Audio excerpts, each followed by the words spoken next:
What is going on, collective? Welcome back to my channel. It's your boy Adam Ron. Like, comment, share, and subscribe. Okay, so today pretty much I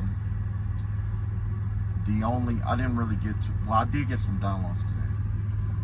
The downloads that I got today had a lot to do with something dying or dead. I kept seeing like dead end crazy, dead end 187. I seen a person laying down with two other people, like doing some kind of healing work over this person or something like that. I didn't go into too much detail about exactly what it was. Like, you know, I could have looked deeper, but I didn't. What else? Yeah, it definitely gave me the vibe that somebody is, well, of course it has something to do with the dead and 187, you know what I'm saying? So it could have something to do with like a murder, or it could have something to do with something come to a complete end, essentially is what it is, right?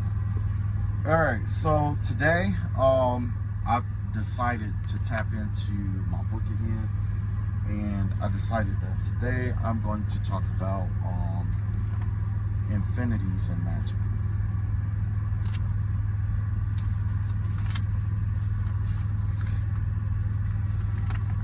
Where's my pen at? I had a pen. Hold on. Let's see if I can find my pen right quick.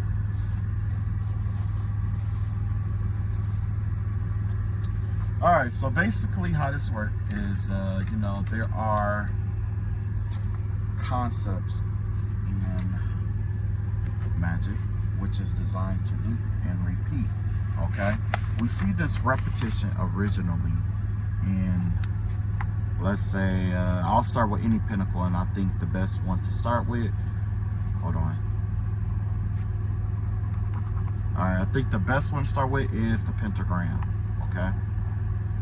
So basically start off with a pentagram, right? Now, the concept of infinity means that something leads to and from itself over and over and over again, right? So the reason why I picked this pentagram is because usually when we do it, we have the 5 points on the outside, right? And for those of you who do magic, you know that it stands for earth, air, fire, water, and then spirit, right? Now, on the inside is where the pentacle or the inverted pentagram comes from, okay? And essentially, you know, where all this originates in math, okay? I had to brush up on the math right quick, you know what I'm saying, just to make sure I knew what was going on. But essentially, it goes something like this. There's this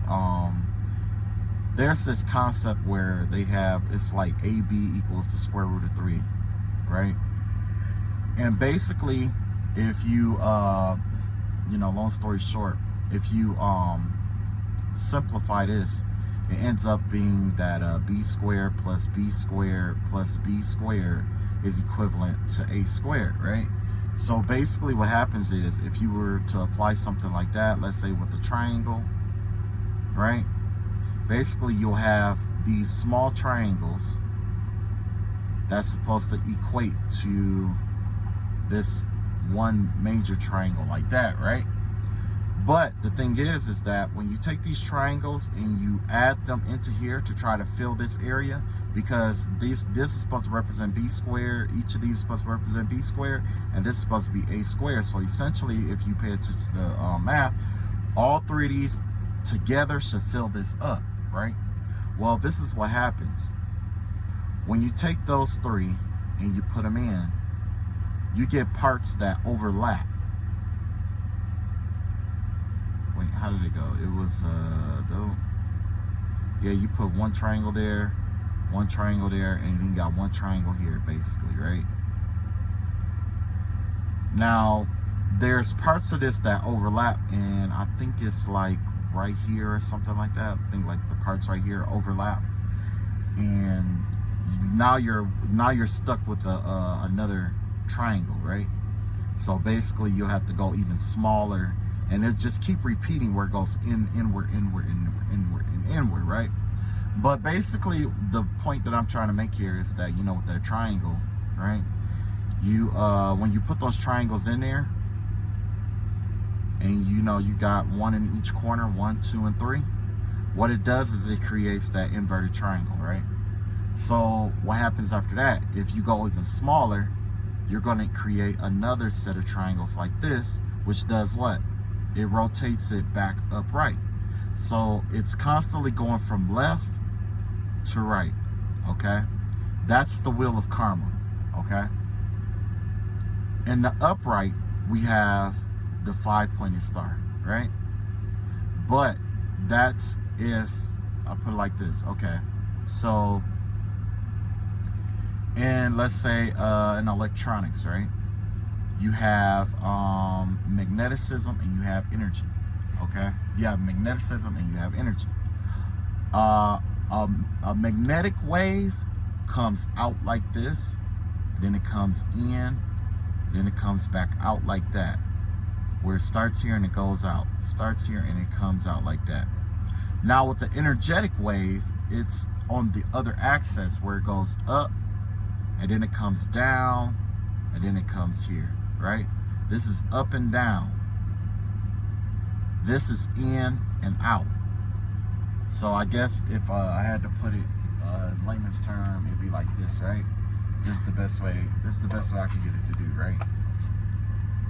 And essentially, this one right here is coming towards you and back, and then this axis goes up and down like that, right? So this axis, that's the energy that goes up and down. Represent, let's say if we had to represent it as this pinnacle, right? When the pinnacle is going, when the energy is up, when it's positive, you have an upright pinnacle, right? But when the energy is negative, it's an inverted pinnacle. I usually don't deal with that, right? And so basically, either way, both of those are pinnacles. It's just that it just rotates, right? Like the top comes from the top to the bottom. Basically is what happens, right? And then once it comes down to the bottom, what does it do? It rotates back to the top again, okay? That's what we call the wheel of karma. But essentially what happens here is that where that energy right there creates vibration that creates vibration, first of all.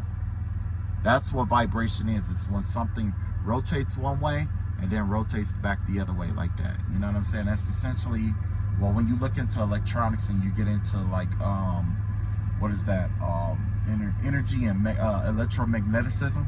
That's essentially what it is. That's how electromagnetic properties essentially work, okay? But I'm not going to get too far into that because that's a whole nother rabbit hole, right? So basically here, what happens when you're working with an infinity here, right? This is what happens. Now, you got all kind of different shapes and squares and stuff like that, okay? Now, I'm going to break down the one that is the most prevalent when in terms of now I'm gonna stick with the pentagram because I want you to see something here, okay? So you have this pentagram, right? And basically with this pentagram, the infinity and basically we all know what an infinity is, right? It's when you have two polar opposites, let's say positive and negative, that lead to and from each other based off of gradients, right? Usually when we use this here, we use in the upright like that, or we use it in the downward position or whatever, right? The reason why we don't turn it left, we don't use like left and right, is because when this is in the upright, if we need it to be on the left side, we use the left side. Like this right here, it will be considered like no, I don't want to say that. I want to say, as you add energy into something, right? You want to use this right here, this pentagram. That's for positive energy. And positive energy is equivalent to the proton, right? What does the proton do? It pushes energy out like that. You see what I'm saying? It pushes energy out.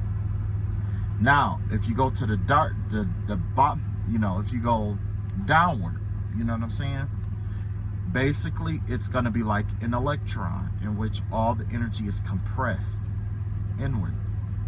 You see what I'm saying? So basically what I'm saying is that when it comes to this kind of work and magic and stuff like that, you have to take and consider respiration, because it's constantly turning from positive to negative. We all know the rules of, you know, we all know the basic spiritual rules, right? Nothing, you know, well, I put it like this.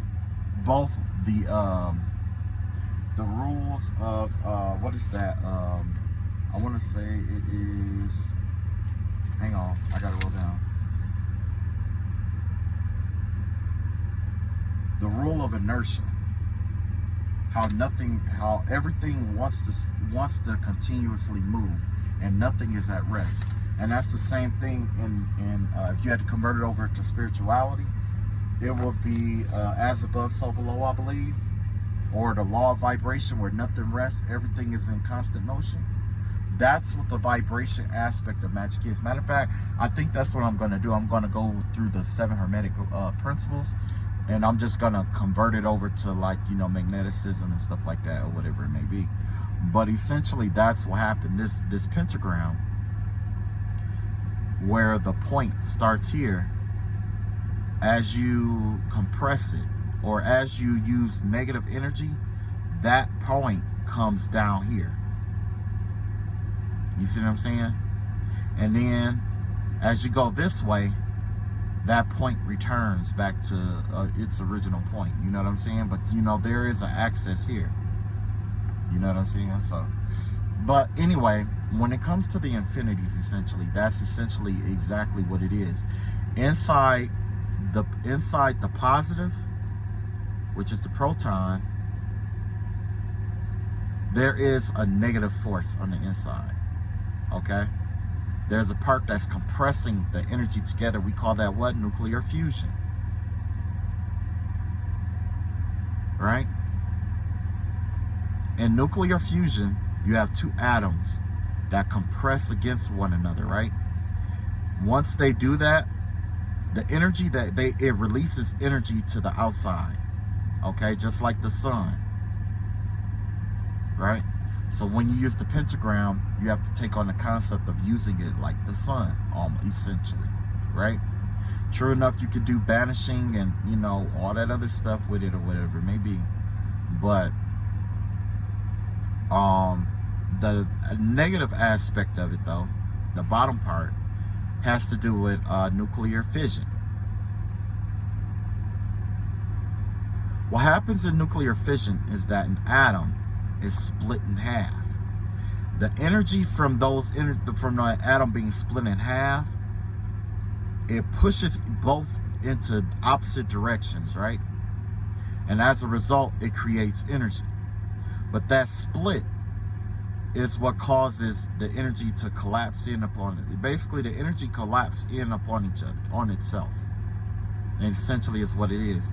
It's almost like if you were, I don't know if you ever did this before, but if you ever, like, you know, like say if you're taking a bath, you put your hands together like this, like that, and then underwater, you pull it apart, you know, you pull it apart.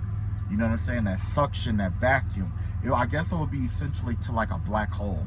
If I had to put it in any kind of term, it would be like a black hole, where there's nothing there, but there's like there's a gravitational vacuum there that is pulling on itself. And that's essentially what, you know, and partially of what the infinity is, okay? Now, when you use the infinities, there's a variety of different ways that it could be used. You can use it according to phi, which is 1.618. You can use it according to pi, which is 3.14. Or you can use it, let's see, this is the golden ratio, that's pi. There was another number, I believe, the Fibonacci sequence. You can use the Fibonacci sequence.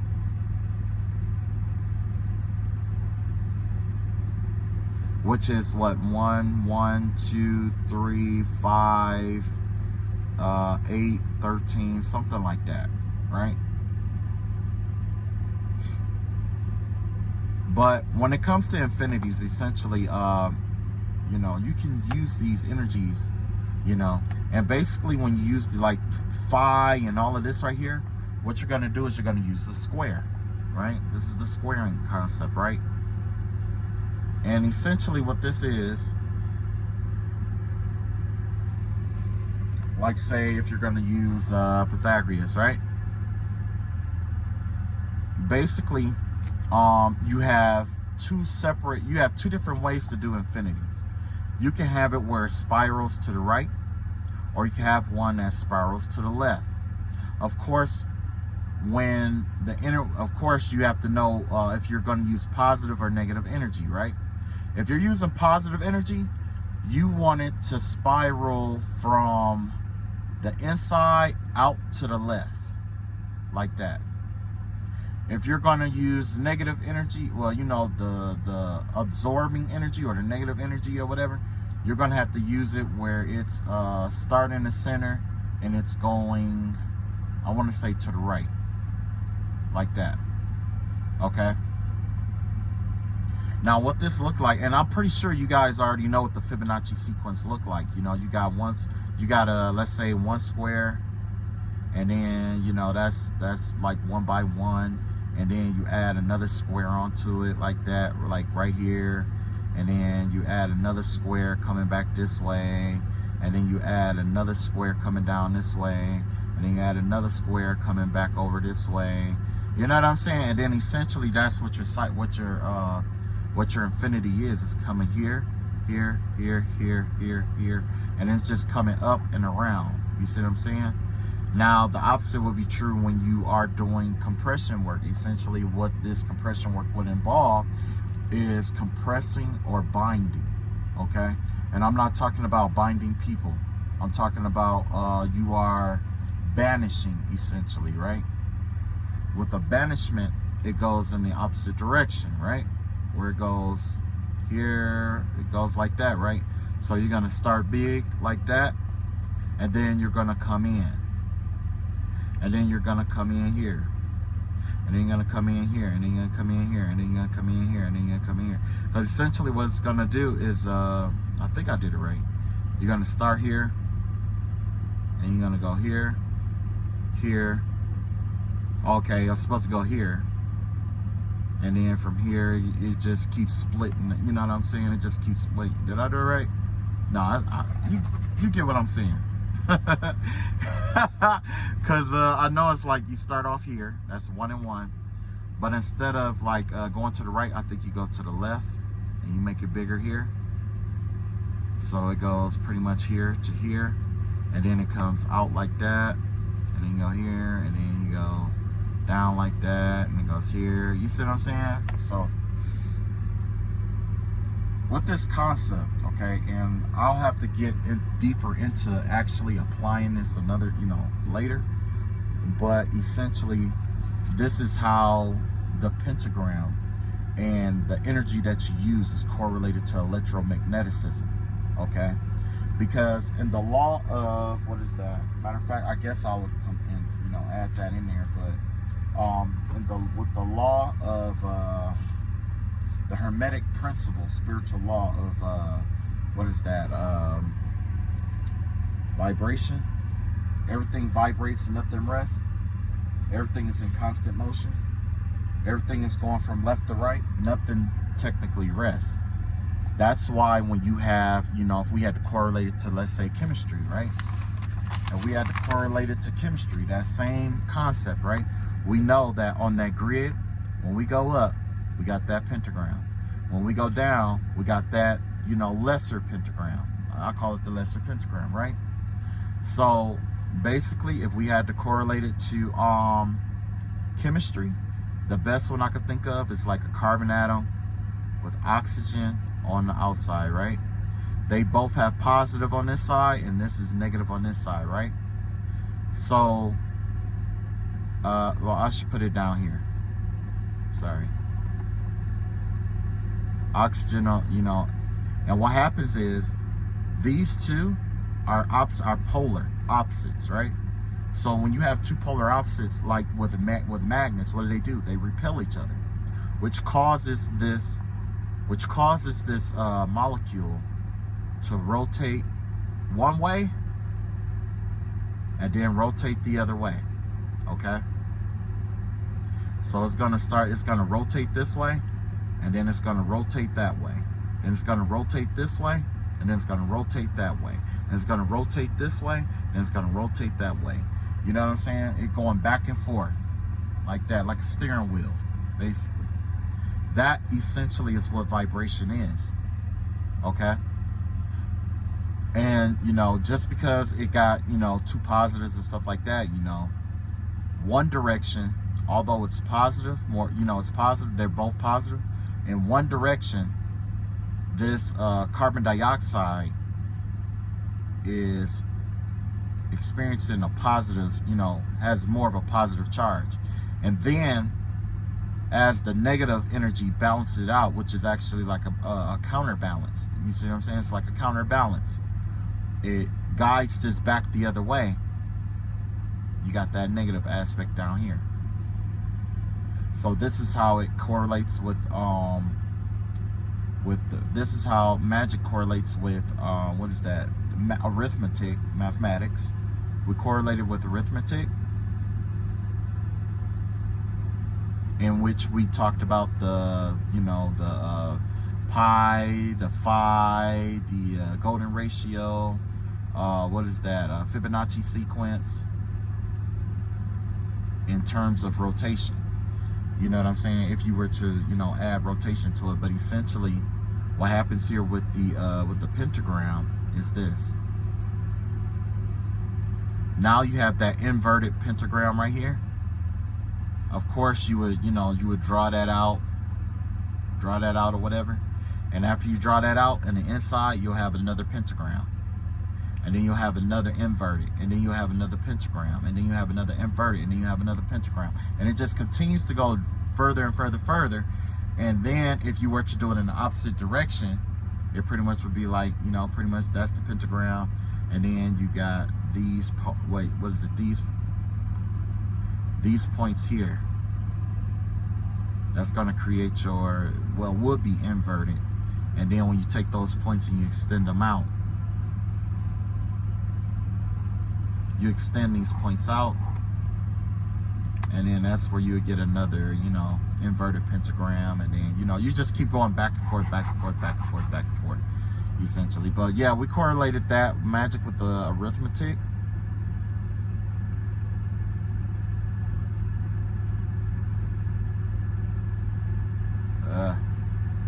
Had a brain fart there. Correlated with electronics, in which we talked about vibration and electromagnetism, how the laws of electromagnetism work. Also, I'm going to add in there with electronics. Another aspect of this work is that when you use it, it follows the same laws of, you know, like, it follows the same laws as connected to, let's say, like physics, right? Like the law of inertia. Anything in motion wants to continue to stay in motion, right? So that's why you have this, and then you have the inverted, and then it switches back. That's why it's a continuous motion going down in that one direction, because that's inertia. However, if you have friction of any sort, that's what's going to cause that to stop. You need some kind of friction to stop that, right? Next, also you have the concept of force. So the amount of energy you put into it also dictates how fast, basically, when you do your magic or when you do your pentagram and stuff like that, you know what I'm saying? There's four different concepts of this energy, right? You got 1, 2, 3, and 4. You got a long wave like that, an elongated wave with high energy. Let's see. It's better if I do it like this. No. Hold on.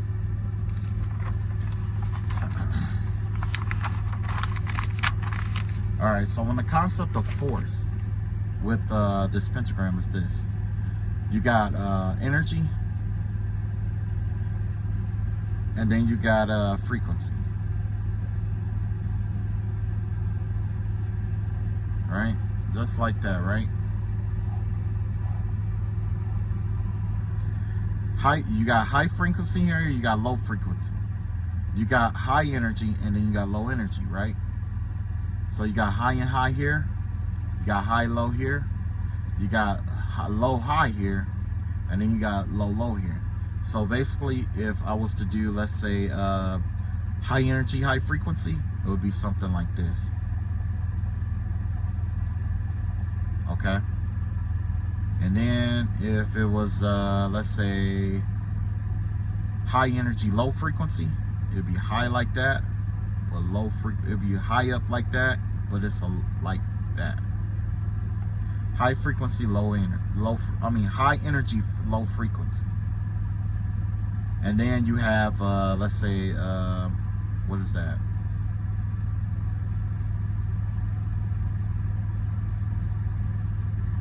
You got a low frequency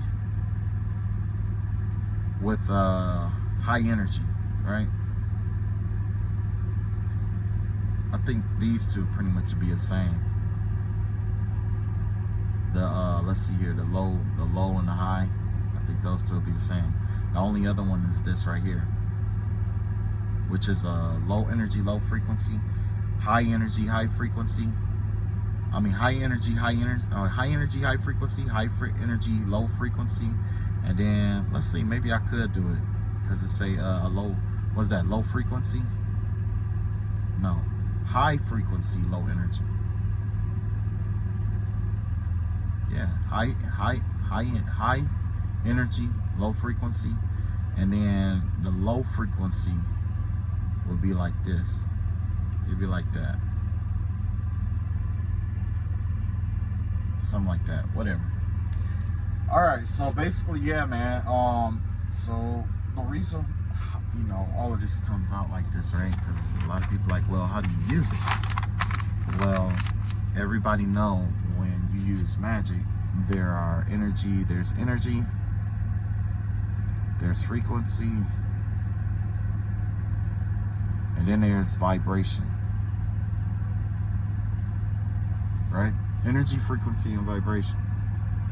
Energy is what you're going to put into it. It's basically what you put into it. Frequency is your intention, and the vibration is pretty much the work itself. And, energy, frequency, and vibration.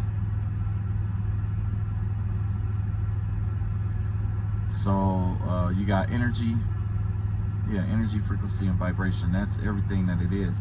And we learned that with Nikola Tesla. With Tesla and his 369 concept, right?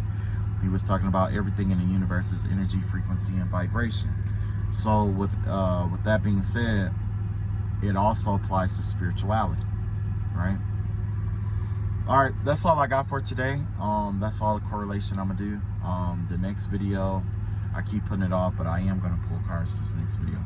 All right, love y'all all. Y'all take it easy. Take what worked for you, and leave what don't.